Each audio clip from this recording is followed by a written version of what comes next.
7 years after Modern Warfare 3, after a series of increasingly unsuccessful games, came a teaser trailer that had people talking. On the 30th of March 2019, a Modern Warfare trailer came out. People were naturally optimistic but reserved. Mainly good, but a lot of people were still very cautious until they revealed more about the game. However, after its release, people loved it. Overall, people could not stop playing, with 600 million in sales in the first 3 days. Now, graphic fidelity has always been something that wasn't synonymous in a Call of Duty game. Yes, Call of Duty's always looked nice, if not pretty nice, for the times it was released. For example, Black Ops 3, although very colourful, still to this day is a very pretty game. However, when the graphics were shown from Modern Warfare, people naturally sat there and said, wow, this is a huge upgrade, and it was. The huge leap in graphics and more realistic and gritty visuals really helped this game to become what it is a year later, a huge hit overall.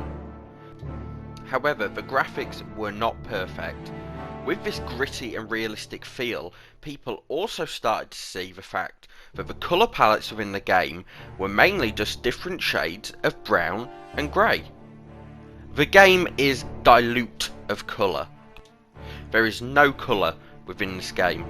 I know people are going to sit there and say, well, look, you know, that on screen right now, that has some colour, and that has... What I mean is, overall, you walk around and... Is it a brown vehicle?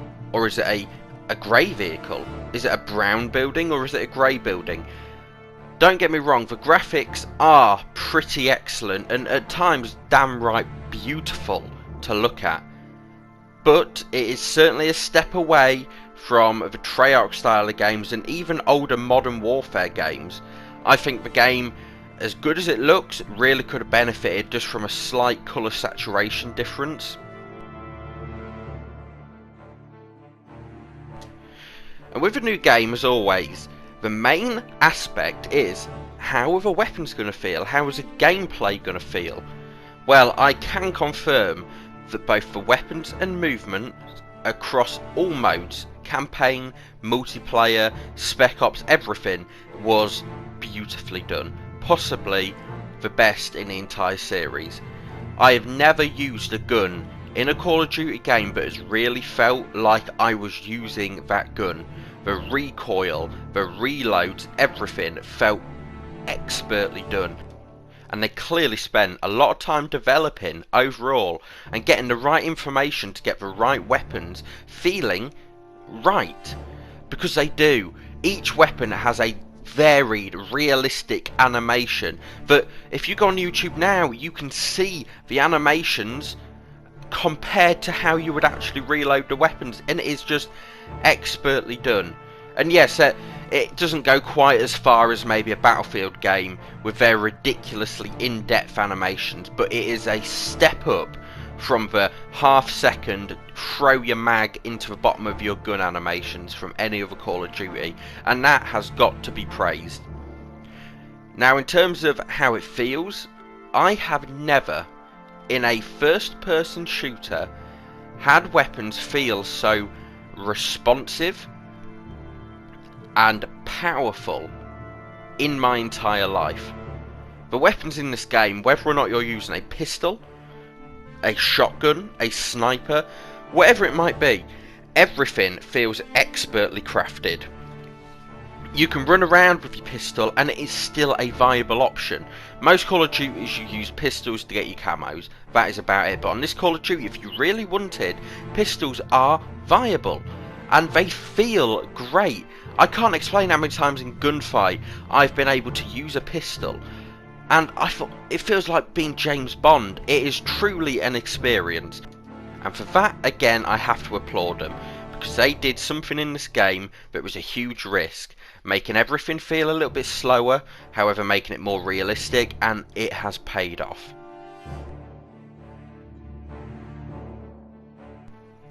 Single player is something that in recent Call of Duties has struggled.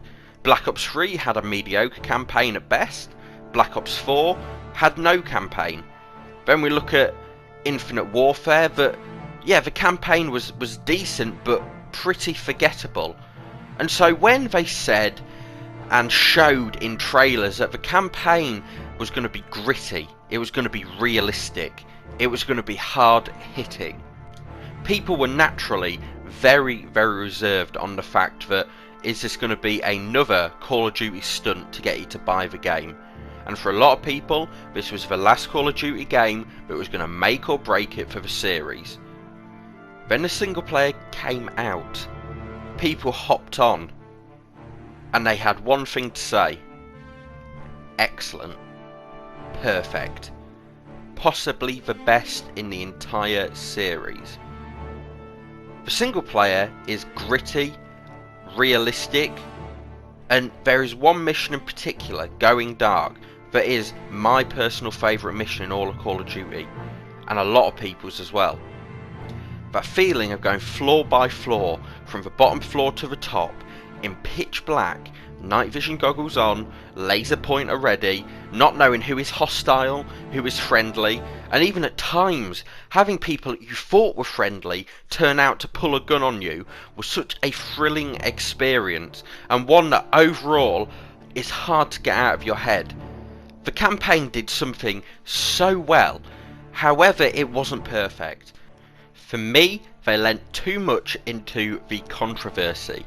There were certain maps, or I should say levels, where you started and it almost felt like there was throwing civilians your way in order for you to accidentally clip one of them, accidentally shoot them, which is fine, it makes it more realistic. But when this sort of thing happens over and over and over again, where there are certain missions where you can choose whether or not to essentially shoot an innocent woman and child, only for it to turn out that, oh, there was blanks in the weapon to start off with, you was never actually going to shoot them.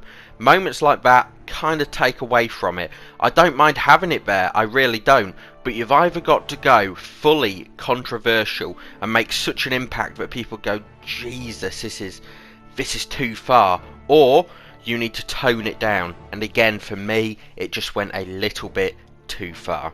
However, the campaign overall is for me a solid 8 out of 10, one of the best Call of Duty campaigns of all time. Doesn't hit the heights of maybe Black Ops 1, but it is still a great campaign nonetheless, and a campaign I have personally completed time and time again. The campaign, a mode synonymous with Call of Duty and Modern Warfare in particular. Now, was this new multiplayer mode going to be able to capture old fans and new? Is it going to feel like the original Modern Warfare, or is it going to take a slightly different approach? Well, I can safely say this multiplayer is 50-50. It is not great. The customization to start off with was amazing. This game went down a different avenue with all the attachments and customization of the weapons to truly make it feel like your own. You could take, for example, an assault rifle and with certain attachments convert it into an SMG. Or you can do the complete opposite. You can take an SMG and convert it into a longer range assault rifle. And that is the first time we have ever seen anything like this in this series. Yes, other games let you put on 1, 2, 3, maybe 5 attachments, but this game, there is no more pick 10 system, there is no more limitations. If you want attachments, you can have them. However, they do all come with downsides and upsides. For example, if you want to extend your damage range, it will then result in you aiming down sights slightly slower, and that is fine. It finally gives people the customization that they want to be able to make any weapon their weapon. No longer do you have to have a weapon that you enjoy but have attachments that you don't. You could pick up a pistol, you could akimbo that pistol, you can add a silencer or not a silencer, you can extend the damage range, you can increase the magazine size, you can add stocks, you can add sights. Yes, there are some kind of offsides to this. There are too many sights in this game. 50 odd sights to be exact. It makes you feel like you're just grinding for a new red dot sight. It would have been nice to see a little bit more effort put into the different attachments, but overall this is a great step forward. However, the maps are less than stellar. I'm going to talk about just when the game came out, because I feel like to talk about all the maps that have been added as DLC would be a disservice to the franchise as a whole. The maps when it came out were scarce. People had been asking for a long time to step away from a 3-lane system and have a more open, diverse set of maps, and so they complied. However, by doing this, it only made fans more annoyed. We want diverse maps, but we also want maps to actually flow and to have not all these ridiculous pinpoint sightlines. I don't mind getting shot by a sniper on a rooftop, I don't. But when I get shot by a sniper through a window 4 miles away, around a corner and upstate, how am I ever going to figure out that they was there? Maps on this game struggled. They really did. And the issues with it again were in terms of the colour palette. Are you going to be playing a map on an old train station yard that has a factory? Or are you going to be playing a map that is a factory? Or are you going to be playing another map that's slightly bigger but is now 4 factories put together? Or are you going to be playing a map that is a factory? That is the issue with the maps. They were all the same setting. I get you're going for realism, I get that, and I applaud that, I really do. But 50% of the maps were basically the same map but reordered, and that in my book is a big no-no. If you're going to make maps for a multiplayer game, have your campaign separate, have your campaign as realistic as you need. But for multiplayer, I want to be able to play maps that are diverse, that flow well. And this is something Treyarch has always done better. Treyarch's map flow is perfect. Even in Black Ops 4, I loved a lot of the maps. However, this game, I can't say the same. I would only play maybe 3 to 4 maps. The maps I hate, Azir Cave, for one. I find it one of the worst maps in any Call of Duty. It does not flow, it does not feel good, it is too big for 6v6, it just doesn't work. Then you've got Anaya Palace, which was taken as a 10v10 map eventually, but again, felt awful to play. Then you've got some that I do like. Shoot House, for example, and I said I wouldn't talk about DLC, but Shoot House was bought out a week or so after the game released because people were outcrying for a map. It feels to me like this map was ready to come in maybe the first update and they released it sooner to make people a bit happier. I can safely say I've put more time into Shoot House than any other map. It is a 3-lane map and it just flows the best. I would rather have 3-lane maps if it means that this is the awful way people are going to go with making the more diverse maps. I don't mind having open areas, I really don't, but it just doesn't work at times on some of these maps, it really doesn't. And that moves into modes as well. Modes when the game started were so light, they really were. There was no hard point, if I recall correctly, or a few more. It just had your standard few maps, which for a Call of Duty game that has brought us Drop Zone, it's brought us Strikeout, it's brought us all these different things, and yet you can't even put hardpoint being my favourite mode because it gives you the ability to get on the objective if you want, but you can also essentially treat it like a team deathmatch. It is a good in between, and they just didn't bring it in. Now I will admit they have plenty. They do have plenty of modes in here, and I will quickly talk about the large ground war modes, which is a 32v32. They are pretty fun, if not a bit boring at times. The thought of having 32 against 32 is excellent. However, there are certain maps that just don't really work. However, I do praise them for at least trying to do something different, so I can't say much more. It's not my cup of tea, but I understand some people primarily play this, and good for them for innovating. Even if it is copying Battlefield, they took that risk, and I think it paid off pretty well. However, the things I will talk about that aren't so great, because gameplay excellent, weapons excellent, maps, some of them are alright, but what isn't alright is with skill-based matchmaking. Now, I'm sure a lot of us have seen Drifters or Exclusive Aces videos. Skill-based matchmaking in this game ruins the experience. I don't mind having skill-based matchmaking. I really don't. I don't mind playing against other players of a similar level to myself. It makes it a fair challenge. However, in an old Call of Duty game, it would work like this. So, we'll take Black Ops 1, because it's a game I put a lot of time into. So, Black Ops 1, you would start, and the map would start, and at the end of the game, you would see, usually, someone that had popped off and got 30 kills. And then at the bottom of your team's leaderboard, there'd be someone with 3 kills and 15 deaths, and they'd had a bad game. However, the next game, they might have a really good game, and that, to me, was fine. Yes, it would suck to be on the end of that demolition, but overall it was fine. It made sense. Not everyone is as good as everyone else. Don't teeter and pander to your younger or less skilled audience, because then you're taken away from the higher skilled. It doesn't make sense. It really doesn't make sense. Again, I don't mind playing with people of a similar skill level. However, when every game it feels like I have to be an MLG pro just to be able to go positive, then I have an issue. Then I'm not having fun. Then I put the game down and I don't play. On top of that, it would appear as though in this game they actually chose to make sure that KD was more important than your actual connection. Now, if I'm playing a game, I've got good internet, but if I'm playing a game and I start twitching around the place, I'm going to go mad. Or if I see someone else in front of me twitching around the place, it annoys me. So for them to put skill-based matchmaking ahead of a good, positive connection is ludicrous. I am not having fun if I can't hit my target.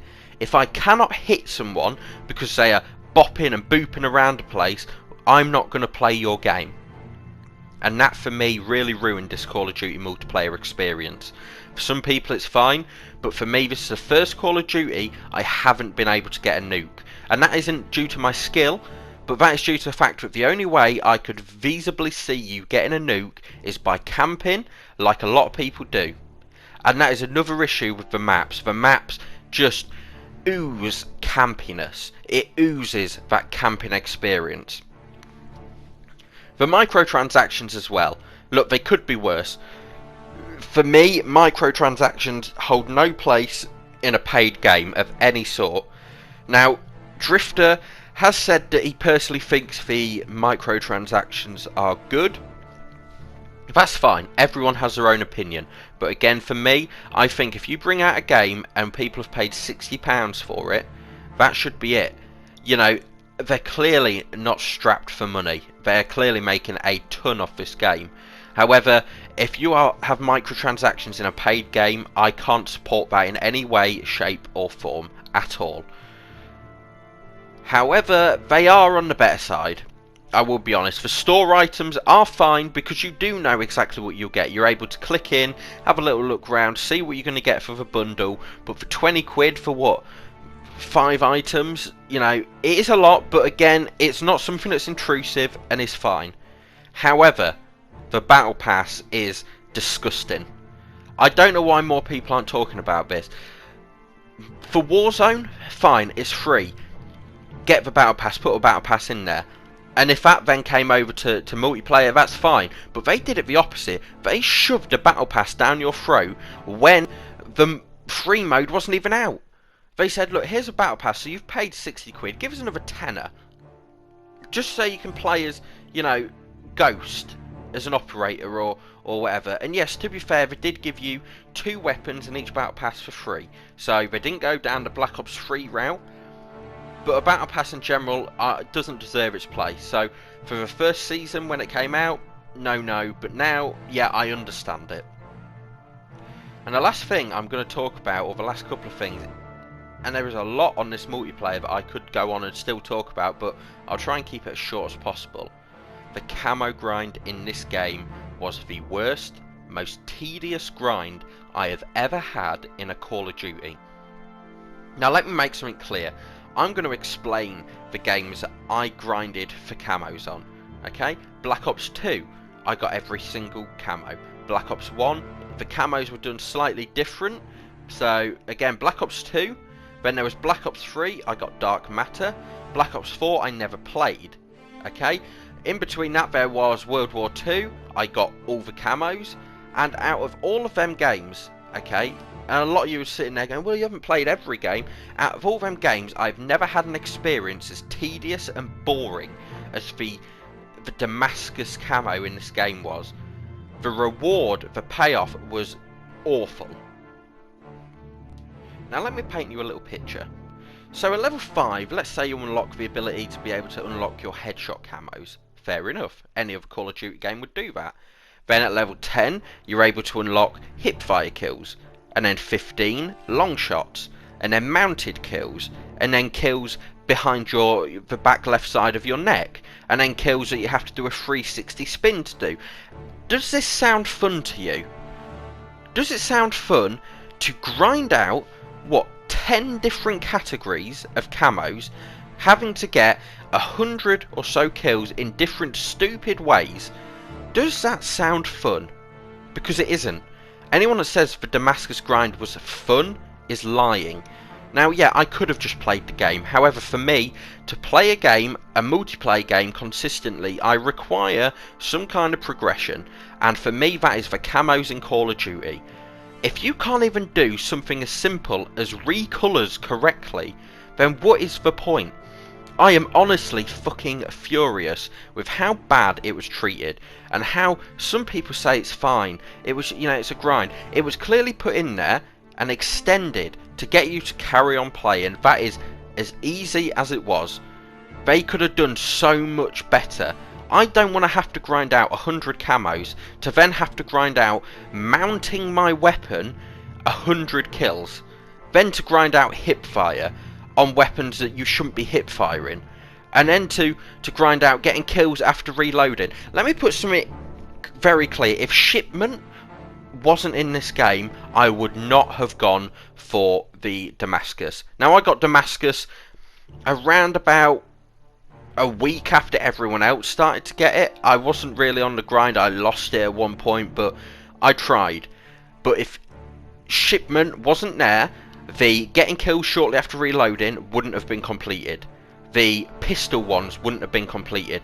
99% of them wouldn't have been completed, because to put into a game where you've got to get long shots with pistols, and then get headshots with pistols, and then get mounted kills with pistols, and then get prone kills with this, and, you know, the knife, you've got to get kills from behind, or 3 kills here, and it is absolutely fucking ridiculous. And I know other Call of Duty games go down a similar route, but other games are like this. You get, let's say, 100 headshots, and then you can work on your final 10 camos, which might be get 5 bloodthirsties, or get 5 of these, 5 of them, 10 of them. That is fine.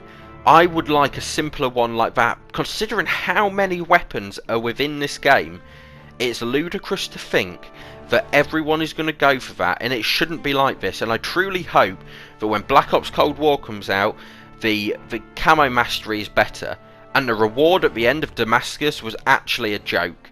Looking at this, yeah, it's a nice camo, but could you have not put in a less realistic, more fun camo for us to look at? I know they're going for realism, okay, but for the final camo, the hidden camo at the end of the grind, could you not have put in a crazy, wacky camo? Dark Matter in Black Ops 3, the first time we saw it, was such an excellent addition. It was such a cool looking reactive camo. They could have done something here. They could have kept the Damascus, but just made it move a little bit and be animated. For the love of God, I get you want realism, but when in store there is costumes where you can have weed covering your body, and you're telling me that you wanted it realistic, get the fuck out of here. You don't care about realism, you just can't be fucking arsed to do it. And it's as simple as that. And for that to be the only mastery camo, like there's obviously gold, and then there's platinum or titanium, whatever they call it this year, that's fair enough, and then there's Damascus. But that was it. You're telling me there was no more mastery camos, apart from after launch they decided to say, look, here's an obsidian camo. But what you have to do for obsidian is not be good at the game, okay? It's not a proper grind. What it is we clearly had this fucking camo ready, but we chose not to put it in to extend the playtime of our game. And that is why it is there. Obsidian camo, you have to get like 10 or 15 kills in 200 matches with your weapon. Every weapon, in order to get it. You only have to do it obviously on one weapon in order to get it, but if you wanted it for every gun, you would have to do that with what? 40 guns in a game, getting 15 kills in 200 matches. That is fucking absurd. Now, I get it, it's a grind. This should have been out, however, at the same time as Damascus, so people could have at least earned, you know, 3/4 of the way there. And the camo itself is fucking ugly. It's just a black camo with slightly etruced lines at the side. For the love of God, give us something that actually made us want to complete it. Because at this point, people are completing it purely to say they have done it, to then go play something better. And look, that is, I know, it's controversial. People are going to say, I loved the camos or I didn't, but the grind was too much. I love a grind, but make it fun, for the love of shit. You know, I would rather have to grind out snipers and get, you know, trick shots or no scopes than I would snipers where I'm mounting up. At least it's fun. I would, you know, I'd rather run around the sniper and hit 10, you know, no scopes and, oh wow, that was a really good shot, than, oh, let me camp here all game because I've got to mount up in order to get 100 kills while mounted. It's stupid. And the last thing I'll talk about in multiplayer are the doors. Too many doors. They said, oh look, we've got doors this time. What you can do is if you aim, you can sort of peek through the doors. No one has ever done that in this game, other than, I think, the first day when we was all figuring it out. Nowadays, you smash through them and get over and done with. But doors need to be removed from any future Modern Warfare game, because they are a bad addition. They add doors to everything. Oh, what's that over there? Oh, it's the 20th door that we've seen. It's awful. It leads to sight lines that are so bullshitly inexcusable that they should not be in a Call of Duty game. The sight lines are ridiculous. You could have a sniper and you could have half of a door open and peek through, and I would have no idea. And that needs to go. They tried it, it didn't work, get rid.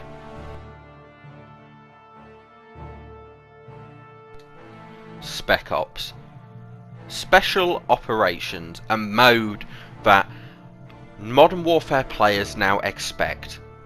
I remember the old Spec Ops missions where it would be basically campaign missions, but you would get the 3 stars and that crunchy sound of the whooshing of the stars coming down to get the best time. You could do it with your friends, you protect an area for a certain amount of time, or get through an area without being seen. And so when Spec Ops was announced to be bigger and better than ever before, I was excited. And starting the game up, after doing campaign, before playing multiplayer, originally I played Spec Ops. Now I went on there and I thought, this should at the very least be a good mode. So I start it up, and they give me the option of the normal Spec Ops or the classic Spec Ops. So I thought, well, I'll try the new one first. I'll see what new and innovative things they have to offer. But the new Spec Ops was one of the worst PvE experiences I have ever had in my entire 22 years on this planet. It is a disgrace to the Modern Warfare formula. It is way too hard, even after the patch, okay? When it first came out, this game was so fucking difficult. You would hop in, off a plane, you would have to go hack an area, and you would be there and you would just immediately get mowed down. Then your friends would get mowed down and it'd be the end of. I tried and I must have tried 30 times doing one mission. I just could not do it. And that isn't my skill. That is a fact that there's about 500 juggernauts running at you with miniguns, and there's no way for you to stop that. No way. And then the patch came out and they reckon they made it easier. Maybe by about 10%. They maybe tuned it down 10%. It is still one of the hardest game modes I've ever experienced in a Call of Duty game. This is harder than the slums or favelas mission on Modern Warfare 2. This is brutal. Absolutely brutal. And then I moved into the classic Spec Ops. I figured, well, maybe that could be the redeemer. I'm guessing this is what they called the old Spec Ops. So I went in and they had like 1 or 2 missions to do at the start. I don't know how to put into words how disappointed I was. They wasn't even fun either. However, in multiplayer they have these tokens where you can do basically Spec Ops missions. However, now you can only do a limited amount to earn XP. Put them in the Spec Ops, the classic Spec Ops things, because they was there from launch. Just fucking do it. Just look at your game and go, look, we've got, you know, Spec Ops missions, but no, let's now put them into the actual Spec Ops thing. Let's not lock it behind the multiplayer. I don't want to talk much more about Spec Ops because it is, well, it leaves a bad taste in your mouth. It is disgusting. It is a horrid excuse of a game mode that was clearly thrown in last minute to appease fans and make them quit with the outroar. And the fact that I believe Spec Ops was a PlayStation exclusive for the first year, well, Xbox, PC, you are not missing anything. I would advise not playing it, or only play it if you need to do a challenge or whatnot. Spec Ops is horrid. It is not a mode worth playing. The only time I've ever had fun is when I've got in there and you've had a bit of a laugh with friends. That is about it. And you've been laughing at how shit the game is. Now originally, when I made this video, I wasn't going to talk about Warzone. This is because it came out after the game originally released, and I didn't think it would be fair to talk about a game mode that wasn't there at launch. However, it is there now, and I have given it a good 20 to 30 hours, so I will talk about it. Warzone is essentially a separate free-to-play mode.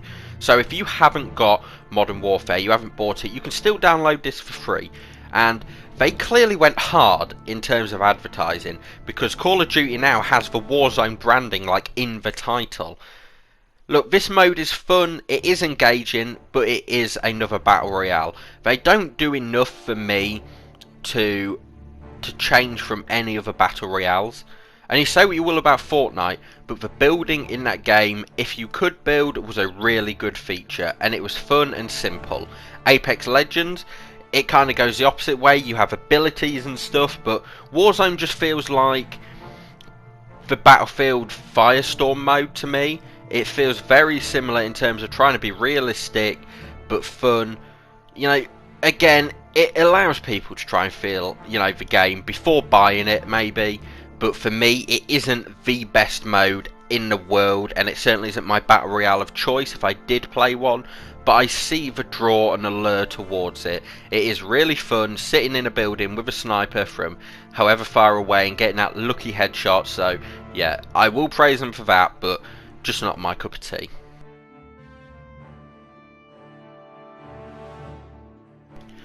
So overall, what did I think about this game? Do I think it was a success? Do I think it was a failure? Look, in some aspects, yes, it was hugely successful. Commercially, financially, this game was probably one of the most successful in Call of Duty history. Again, with £600 million or dollars or whatever it's in sales in the first 3 days, I mean, they've recouped their money there and some. And over time, with the DLC, even though a lot of it was free, there was still quite a bit paid in terms of the store and the battle pass. They are making so much money that I wouldn't be surprised if they followed in this game's footsteps for their next venture. Do I personally think it was a success though? Look, I think it was the right direction to go. I think the game as a whole really did a lot right. Like I say, the animations of the weapons, I would happily sit there for ages and just look at it. But the stuff they left out at the start, the game modes, the awful Spec Ops, the campaign that, although it was good, did have some slight flaws in there and did go down the classic Call of Duty over the topness at times, it was still incredibly fun. So for me, I would like to give my verdict in terms of a rating on each mode and then an overall rating. So the way I see it, there are 3 main modes: single player, multiplayer and Spec Ops. I will not count Warzone in this. So out of a possible 30 points, I would give single player a solid 8 points. I think it is a great single player. Multiplayer, now this can fluctuate. This could be a 10 pointer if you've got the right day, the right game, the right enemies. However, for me it's going to have a 6. It is not the best. It is frustrating and I hope they learn from this in future. And Spec Ops is a 0. For me, Spec Ops can't be given any more than that. I will give points though to the fact that the game feels excellent. Look, overall, I would say out of 30, it'd be a solid, I would say 18 to 20 points. It is a good game, don't get me wrong, but would I pick it up after experiencing it? No. I think if I had experienced Warzone first, I think I'd be getting everything I needed to out of a multiplayer game right there. And that is it, guys. I hope you enjoyed this kind of video, and if for some reason you did stick around to the end, I just want to thank you. This is a new type of content I'm doing. I really enjoy it, and my next game I believe might be Black Ops 3 or even Black Ops 4, so let me know in the comments if you did get this far. Thank you for watching, guys. It means an awful lot, and I'll see you next time.